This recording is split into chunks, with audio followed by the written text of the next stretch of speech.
Hey. We are double live again, hopefully no glitches, on TikTok and Instagram. Let me sweep that little thing over. Today we're going to talk about why you struggle with consistency in your business, right? Because it's interesting because we don't necessarily struggle with consistency of other things, right? Like we sometimes get lost in the scroll.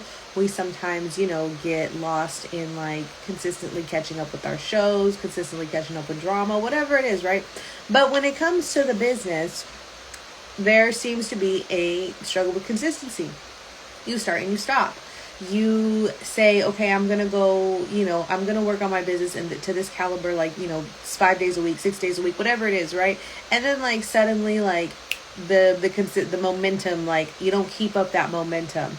It could be as simple as I'm going to go live 5 days a week, and then you do it for 2 weeks, or maybe you do it for 3 weeks. And then after the third week, you're not getting the results that you wanted. And so you cut it back and you're like, okay, I'm just going to go live one time a week or whatever. Right. And that all of that right there is a lack of consistency when you say you're going to do it and then you stop on what you say you're going to do. Right. And so why does this happen? Why do we have such a lack of consistency only in business? It only comes up in business. And I shouldn't even say it only comes up in business, because this can also come up in fitness. It only comes up when we're about to better ourselves. We're about to transform something, right? All of a sudden, I think I see you, Bianca. Thank you for the gifts. All of a sudden, it's well, I'm not going to do it. Or I'm not going to do it like that, right? But you already knew what you were going to do because the idea came to you, right? And so I want to say this. It's not necessarily... Oh, Jesus, hit my desk. It's not necessarily that it's a lack of discipline or a lack of motivation.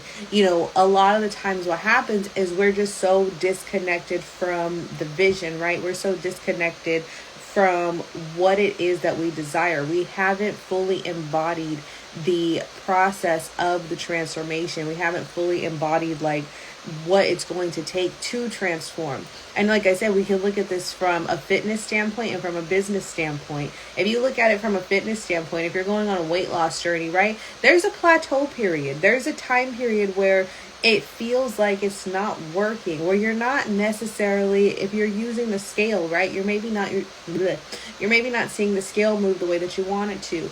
You are, your clothes maybe aren't fitting looser the way that you want it to, or whatever it is, right? And so you hit this stagnant space and you kind of forget why you started. And so when that happens, you have one of two choices. You can pivot and go harder, if you will, go further along, or you stop. And then if you stop, you end up right back to where you were.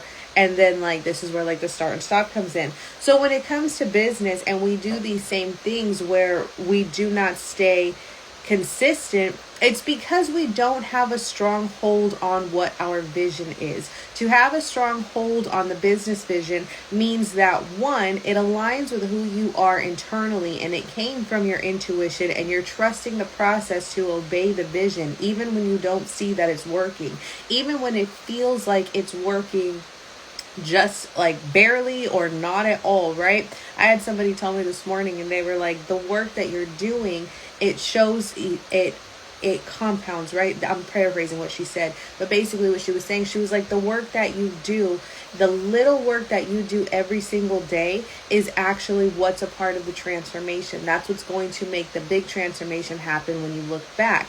But when you are in it, when you are in the day to day, it doesn't always feel like that.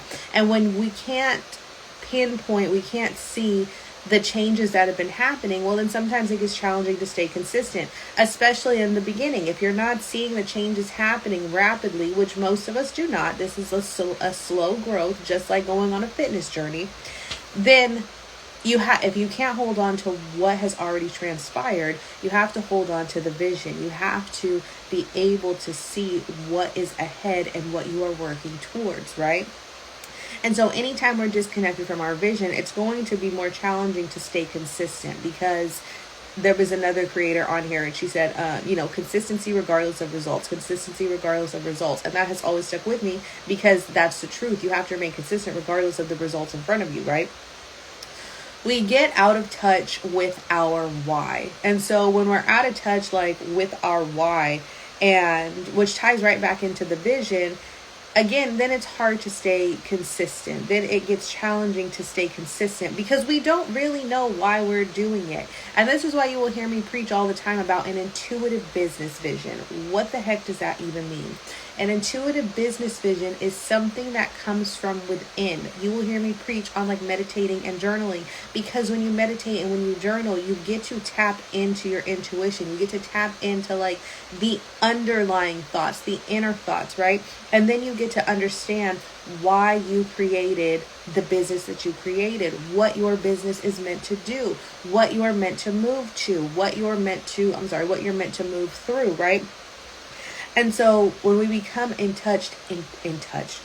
we become in touch intuitively, then we're no longer out of touch with our why. We know exactly why we're doing it. We know who we're doing it for. We know what the purpose of it is, and we can continue moving along regardless of what the situation in front of us looks like, because you could see light years ahead. Everything that you're doing right now is going to show up for you in 60, 90, 180 days from now, right?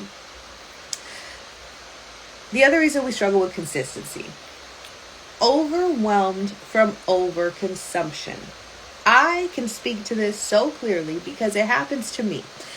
Anytime that I find myself not wanting to do a live, or not wanting to post my content, or not wanting to do my DMs or anything like that, anytime I find myself in a position where I'm like, I don't want to work on this today, majority of the time I'm overwhelmed because I'm over-consuming. I'm over-consuming content. I'm over-consuming ideas. I'm over-consuming strategies. If you've been on my lives before, you've heard me talk about this. Like, I used to struggle with shiny object syndrome, okay? I would see something. I would think it was a quick cash win, a quick come up, whatever, and I would jump on board. Why? Because one, I was over-consuming, and so all of my ads were like tailored to me, it seemed like. But then the second piece is I was still not clear on my why. The vision was disconnected, and so I wanted that instant gratification, right? And in business, you don't always get instant gratification. You have to build up to that, okay? And so when you're over consuming, you become overwhelmed with so much comparison of what other people's content looks like, so much comparison on like what other creators are doing, so much comparison on what other business owners, like how they're running their business and things like that. And when you do that, then you start to experience decision fatigue. And as you experience decision fatigue, now you're back in a state of like, well, I don't really know what to do. Because like I said before, all strategies work. You have to align the strategy with what your vision is, right? And so when you have decision fatigue, what do we get stuck in? I talked on this yesterday, analysis paralysis. Now we are over analyzing everything that we're supposed to do because we can't make a decision because we're so fatigued on all of the things that we have over consumed. And when we get into that, you have to anchor back in.